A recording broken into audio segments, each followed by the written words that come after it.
C'est un espace dans lequel nous pouvons non pas envoyer des habitants, ça c'est une vue un peu de l'esprit, c'est une utopie. Non, l'idée elle est beaucoup plus simple, c'est d'envoyer en sous-sol des tas de fonctions qui sont aujourd'hui en surface mais qui n'ont pas besoin d'être en surface. Par exemple, quand vous allez dans une salle de cinéma, est-ce que vous avez besoin d'être en surface ou en sous-sol? C'est fermé de toute manière.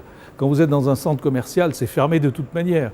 Il y a des tas de bâtiments ou de fonctions qu'on peut renvoyer en sous-sol pour réserver la surface à des usages qui sont de l'habitat et mettre un peu plus de monde en surface. Alors face à ça, un certain nombre d'obstacles se dressent, bien évidemment.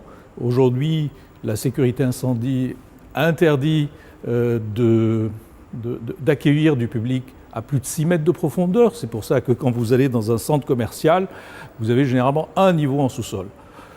Bon, alors, le législateur accepte tout de même que vous soyez au 5e niveau en dessous du sol pour garer votre voiture. Il y a quand même une sorte de contradiction. Le législateur souhaite aussi vous prémunir, justement, pas possibilité de travailler, de séjourner ou d'acheter à plus de 6 mètres. Et pourtant, quand vous prenez le métro, le RER, vous êtes des millions à vivre une partie de votre journée en sous-sol. Donc tout cela mérite aujourd'hui un nouveau regard. D'autres villes étrangères ont beaucoup fait dans ce sens. On cite souvent Montréal, qui a tout un réseau souterrain de centres commerciaux, de gymnases, de fitness et d'autres aménités.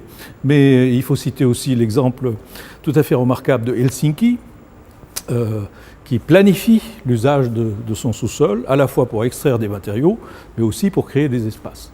Voilà en gros de nouvelles sources d'inspiration, de nouvelles solutions pour vivre mieux.